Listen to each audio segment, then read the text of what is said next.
I was getting ready for the funeral of my dear mother-in-law, who had recently passed away. While I was deep in thought, my phone rang. The voice on the other end shocked me. "Don't you dare come to the funeral. Go back to your parents' house in the countryside immediately." Confused, but without asking too many questions, I obeyed. I packed my things and went back to the rural Midwest where I grew up. Later, my husband told me about his estranged sister, Serafina. Serafina wasn't a part of our lives, but when she found out their mother had died, her first words were, "So, Mom's dead. Huh? How much of the inheritance do I get?" Her lack of respect was unforgivable. I couldn't believe someone could be so heartless. That's when I decided I had to protect my mother-in-law's honor. Serafina had no right to take anything from a woman she had abandoned. A fierce argument broke out between Serafina and me, and in the end, after a heated confrontation, Serafina found herself in jail. Now let me introduce myself properly. My name is Ophelia, and I live a peaceful life as a housewife. I'm married to Jasper, who works for a company, and we're very happy together. I know many women struggle with their in-laws after marriage, especially with their mother-in-law. People often talk about how difficult those relationships can be, and I had those concerns too. But luckily, my relationship with my mother-in-law, Eloan, was wonderful. Eloan was a kind and gentle woman. I remember the times we spent together. "Ophelia, what do you think of this cardigan?" she once asked, showing me a beautiful sweater she had knitted for me. "For me? It's lovely. You're so talented at knitting," I replied. "I'm glad you like it. The weather's getting colder, so I thought you could use something warm." "Be careful not to catch a cold," she said with a warm smile. "Thank you. Could you teach me how to knit sometime?" I asked her.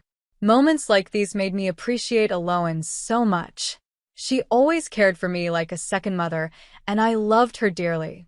She even helped us financially during tough times. I considered myself lucky to have such a loving mother-in-law. But then, one day, everything changed. "Ophelia, Mom passed away in the hospital," Jasper told me on the phone. Hearing those words broke my heart.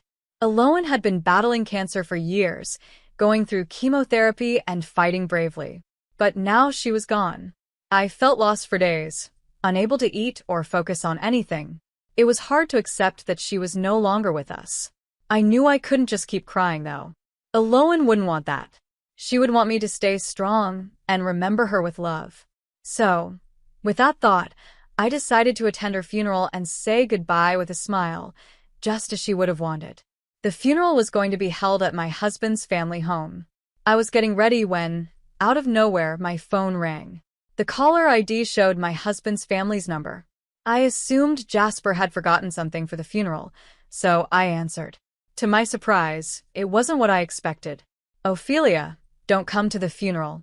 Go back to your parents' house in the countryside right away." My husband's voice sounded urgent and panicked. "Wait, what? Why are you telling me to go back home? What's going on?" I asked, confused. "There's a problem here. I'll explain everything later, but right now, you need to go to your parents' house." "I'll meet you there soon," he said, still sounding stressed. I had never heard him like this before. Naturally, I was worried and filled with questions. What kind of problem could be happening at a funeral? But I trusted Jasper, so I quickly changed my plans and headed to my parents' home instead of the funeral. When I arrived, my parents were just as puzzled as I was. "Ophelia, what's going on? Weren't you supposed to be at the funeral?" they asked as I stepped inside. "I don't know. Jasper said something's wrong and told me to come here." "He's on his way to explain," I said, still confused. We waited for what felt like forever until finally, Jasper arrived. He looked exhausted, and to my shock, his hand was wrapped in a bandage. "Jasper, what happened to your hand?" I asked, alarmed. "It's a long story," he sighed, clearly upset. Then he sat down and began to explain everything. He told me about Serafina, a sister I had never met before. Serafina was older than Jasper by 3 years, but she had been estranged from the family for a long time. Growing up, she was always causing trouble and had a reputation for being selfish. Serafina had cut ties with the family years ago, but now that their mother had passed, she showed up out of nowhere, demanding her share of the inheritance. The funeral quickly turned into a scene of chaos. Serafina wasn't there to mourn. She was there to claim what she thought she was owed. This led to a huge argument between her and Jasper. In the heat of the moment, things got out of control, and that's how Jasper injured his hand. It turns out Serafina, my husband's sister, had a history with the police, far more than anyone could count. Despite her reckless behavior, their mother, Eloan, never gave up on her. Eloan was always apologizing to people around her for Serafina's actions. Not only that, Eloan even took on the responsibility of paying back the debts Serafina had racked up. "I'll pay it back, Mom, I promise," Serafina would say. And every time, Eloan believed her daughter's empty promises. But Serafina never followed through. Eventually, Serafina abandoned the family, leaving behind only trouble. After that, my husband's family cut ties with Serafina, and they hadn't spoken to her for years. But of all the days to show up, Serafina reappeared at her mother's funeral. One might think that after all that time, she would have changed. But instead, her first words when she arrived were, "So, Mom's dead, right? How much of the inheritance do I get?" My husband was furious. How could those be the first words out of her mouth after their mother passed away? He lashed out at Serafina, reminding her that she had been disinherited a long time ago. In fact, Eloan no longer considered Serafina her daughter. In her heart, she had replaced Serafina with me. When Serafina heard this, she was enraged. "What? Ophelia? Who is this woman? It's ridiculous that she would inherit anything while I don't get a cent." Serafina's face turned bright red with anger, and in her fury, she grabbed my husband's phone and stormed out of the house, hurling insults as she sped off in her car. That's how my husband got his injured hand. Serafina bit him as she ran off with his phone. I acted quickly and remotely locked the phone to prevent her from accessing anything. However, it was possible she had already found out her home address and seen photos of me. Hearing all this from my husband left me speechless. I couldn't believe Eloan had such a difficult daughter, and it was even harder to accept how terrible Serafina was. "I'm sorry for not telling you sooner about Serafina," my husband said, his face filled with regret. "It's a family issue, and I didn't want to burden you." I could see how stressed he was, so I tried to stay calm. "Maybe we should avoid going back to the city for a while, just to be safe," I suggested. "Is our rural home address secure?" he asked. "Yes, I didn't store that information on my phone," I reassured him. For precautionary reasons, we decided to stay in the countryside for the time being. As the days passed, life in our rural home was peaceful. The anxiety I had felt after hearing about Serafina slowly faded. I started to think maybe everything would blow over, and Serafina would disappear from our lives. But just when I began to feel at ease, something unexpected happened. "Excuse me, is this the home of Jasper and Ophelia?" A police officer stood at our door one day. "Yes, it is," I replied nervously, sensing something was wrong. The officer went on to explain that our city home had been burglarized. They had just received a call from the scene and thought we should be informed. My heart sank. I immediately called my husband, and we both rushed back to the city to see what had happened. When we arrived, the sight was shocking. Our house had been ransacked. Every drawer was wide open, and it looked like a tornado had blown through. The police officer asked if anything valuable was missing. We carefully checked the house, and while our bank books and other major valuables were still there, a few $100s that had been in a dresser were gone. The officer mentioned that some of the neighbors had seen a suspicious woman hanging around our house in the past few days.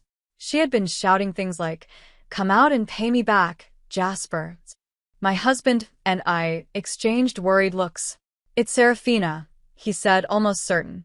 We explained the whole situation to the police, from the funeral incident to the stolen phone and my husband's injured hand. Since we had already reported the stolen phone earlier, the police acted quickly. After spending a long time at the police station, giving a detailed account, we finally returned to our rural home.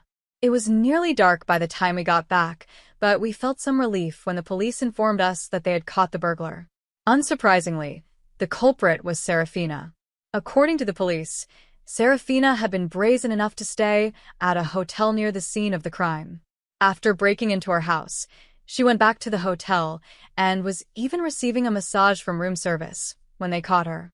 To top it off, she had paid for everything using the money she stole from us. Despite being caught red-handed, Serafina still denied committing the burglary. It was unbelievable how far she was willing to go in her lies. But at least for now, she was in custody, and we could breathe a little easier. I couldn't grasp all the details, but it seemed like dealing with a crime that involved family wasn't so simple. Anyway, we were called back to the police station. Guided by the officer, we entered the room, and there sat Serafina, sulking in her chair. She was clearly annoyed. Suddenly, she blurted out, "Jasper, how could you do this to your own family? It's unbelievable." Serafina didn't show a shred of remorse. It was like she didn't even think she'd done anything wrong. She probably acted the same way during the police interrogation. Serafina claimed she didn't break into the house to steal anything. She said she was only there to discuss the inheritance. But because we were never home, she had no choice but to break the window to get inside. And the money she took? According to her, it was just to pay for her stay nearby. In her mind, it was somehow our fault. Her twisted way of thinking left me speechless. The more I thought about it, the scarier it became. Serafina was clearly dangerous, and the fact that she had so much resentment towards me made me shudder. If I had been home alone when she broke in, who knows what might have happened. Meanwhile, Jasper and Serafina were in a heated argument.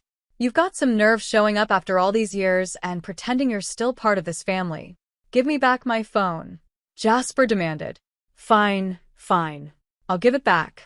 You locked it right away, so I couldn't even use it properly. Just like you, always shutting people out," she snapped. "But family is family, right? Mom and I cut ties with you a long time ago," Jasper shot back. "You have no right to anything, including Mom's inheritance." "Oh, that? You're saying Mom was crazy enough to leave her money to a stranger like Ophelia instead of her own daughters?" Serafina spat out, glaring at me. I couldn't hold back any longer. "Stop saying such disgraceful things," I shouted, my voice trembling with anger. I couldn't stand how disrespectful she was being towards Aloan, the woman who had loved and forgiven her over and over again. Serafina turned her gaze to me, her eyes full of disdain. "You're Ophelia, right? The one who stole the inheritance that should have been mine." "I didn't steal anything." I tried to defend myself, but her intense stare froze me. Serafina stepped closer, and I couldn't find the words. She seemed to sense my fear and laughed, as if she had won some twisted victory. The officer who had been quietly observing our exchange finally stepped in. "Let's all calm down," he said. "It seems like there's a lot to talk about, so maybe you should have a family discussion first. We'll discuss the charges later." A family discussion was set up at my in-laws' home. Aloan's relatives gathered around the table in the living room, the tension so thick you could feel it in the air. Serafina was the first to speak. "If you give me my share of the inheritance, I'll let all this slide. You should be grateful to such a generous sister." Her arrogance hadn't changed at all. She kept insisting on getting the inheritance, over and over again. But we had no intention of giving in. "You are disinherited, Serafina," Jasper said. "You're not getting any of Mom's money."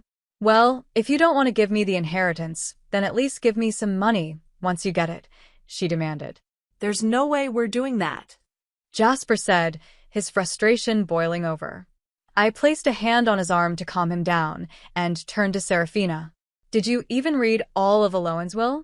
There was a section about you." "I don't care about that.